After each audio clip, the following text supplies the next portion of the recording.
So today we have my roommate Maddie here, and we're going to be teaching or coaching her the preferred skills and knowledge of shot put. This will be done through intrinsic and extrinsic feedback during and post analysis of the work, and we're also going to be using notational analysis for further classes regarding the subject. So the first activity we're going to start with is called the rock, and this is one of the primary skills that are necessary to know for a successful shot put lesson. So what you'll do, Maddie's a right-hander, so she'll start with her left foot forward so that she can have her right arm back for the shot, but we'll get to that later. So it's an even stance, and what we're focusing on now is just an even transfer of weight, rocking from the left foot to the right foot, left leg to the right leg. And this is basically using the upper muscles, so the hamstrings and the quads. And the important thing with this, and the important thing with most skills utilised in shot put, is to progressively build intensity, and this is how you'll generate most of your power. Does that make sense? Yeah. So if you want to try it, so if you just flip around and have your left foot forward, so a bit of a wide-ish stance, and you're just gonna transfer that weight from your right leg to your left leg and back and forth. So if you just want to practice that a few times. So can you feel the pressure and the tense of in here? Yeah. So you can feel the intensity shifting from one leg to another, and that's because you're using the power mainly from your legs. That's what's generating this force. Does that make sense? Yeah, Good that makes stuff. sense. Okay, so now that Maddie has the rock and roll under control, we're going to move on to a progressive skill now, which is what I like to call the blocking of momentum. So a shot put ring is roughly about 2.1 metres long, so that's how much room Maddie will have to block her momentum, because you're obviously not allowed to go past the circle. So what this is basically about is transitioning from the rock to the blocking of your movement, where just before you'll release the ball, but we'll get to that. So what Maddie's going to do is, once she's rocked and build up enough momentum, what she's going to practice now is shifting from there to when she's just about to launch, and blocking the momentum of her movement to create a moment of inertia which will launch the ball. So if you just want to practice, I have it measured out here, 2.13 metres. So if you just want to practice just the 3 rocks and progressively getting bigger and bigger until you get to the line. It's up this end, so you'll have to come up here. So until you get to that line, and that will show you where you have to stop. So if you just go back and forth like we did before, and then it's a leg back and in a step, getting as close to the line as you can, if that makes sense. So you're still transitioning the weight from your right leg that you push off with to your left leg, and it's about holding onto that momentum with your left leg and tensing up to block the movement, if that makes sense. Does that make sense? Yeah, can you show me one more time? Yeah, so what we learned before, the rock,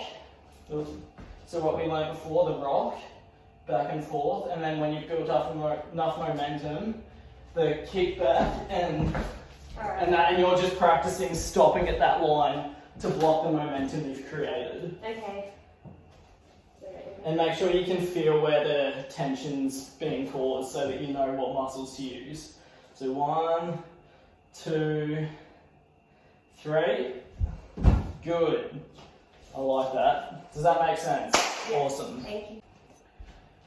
Okay, so now that we have the first 2 skills underway, we're going to move on to the execution phase, and this is sort of tying everything together so that we can analyse Maddie's performance and see how she would go in a real life shot put scenario. So Maddie's shot put here, because she's a woman, it's about 1 kilo, and the key with this, well, for it to be a legal put as well as comfortable and risk-free of injury, so you don't do any damage to your arm, you want to place the shot, have a firm grip around the shot put like this as much as you can, but don't let it touch your palm, so that you can control it a bit more. So because if it's your fingers. well, yeah, but all of your fingers, but not your palm, if you get what I mean. Yeah. Because if it's all the way deep in your palm, you're not going to be able to release the throw as effectively. So now that we've got, ball under neck, under your right chin, but not touching it, so you don't accidentally clip yourself. And then we're going to be... Do you hold your fingers up, or do you put them down? Hold the ball like that. Okay. And now we're going to be combining everything. Now that we've learnt that, we can begin to discuss how to execute it. So, the rock, left foot forward, the rock, 1. And for everything build up, remember. Does it matter how many times you... 3, and the skip, and then, because you've blocked your momentum, it's the put from there. Okay. So I'll give it a little run through. So, the rocking, 2, 3, skip, and put. And that should give you an effective legal throw. Does that make sense? Yeah. Do you want to have a go? Can I have a go? Alright, so we'll go through it slowly and then you can try and do a main one. So, left foot in Is that front. right? Yeah, that's right. So just under your chin, between your chin and your ear, but not in the way, and left foot forward, yeah. So the transitioning of weight that progressively gets bigger and bigger. We can do it slowly first. And then after 3 or so, the flick forward, right foot. And then, so what you did then was you bent your elbow, whereas you want to keep your elbows firm so that you can push it, because if you don't push it and if you throw it, you'll be disqualified. And that's why there's specific rules like that to make it harder to get distance. So sort of point to where you roughly want to go, yeah, and about there, and then it'll be the rock back and forth. 1, 2, and then out the front. That's good. Nice. Do you want to have a go all the way through? Yeah.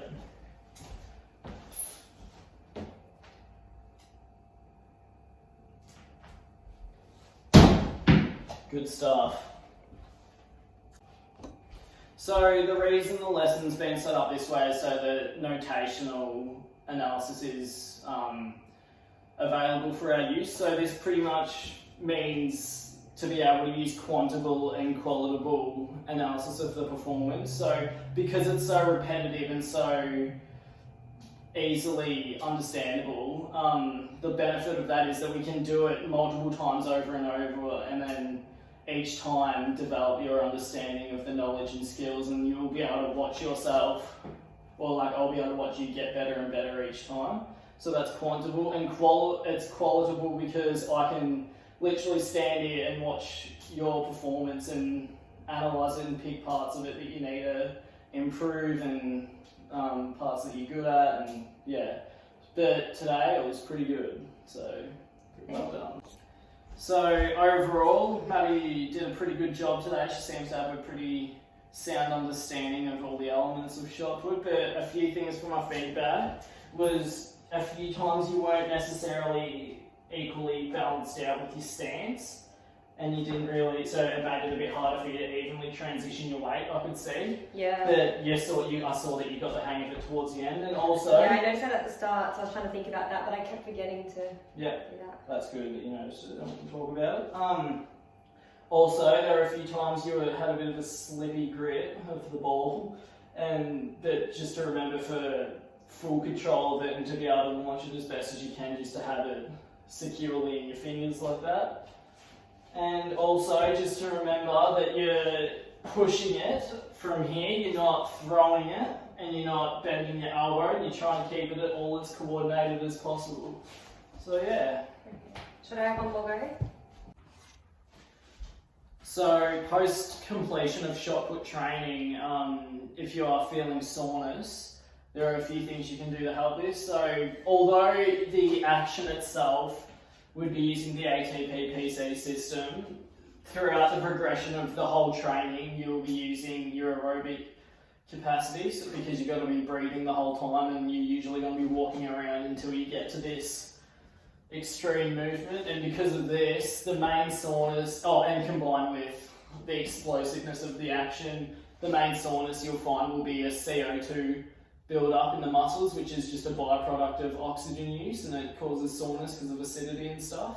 So if you're feeling acidity in your arms, or like maybe your legs from all the rocking because you're transferring all your weight back and forth from your legs, the best recovery will probably be, which is known as active recovery, so the best time to do this will be directly after exercise. And what this is doing is, because you've got all this CO2 built up, active recovery, so if you go for a light jog where you're occasionally stretching out your quadriceps and your hamstrings, this gets blood flowing in and out of the muscles, which provides new oxygen and clears away the built up CO2, which causes the soreness. And also using ice and heat, so maybe icing your legs for 10 minutes and then jumping in the hot shower, because the ice will kill the damaged cells, and then the heat will generate blood flow to your muscles because they're contracting and then releasing when the heat comes. So if you're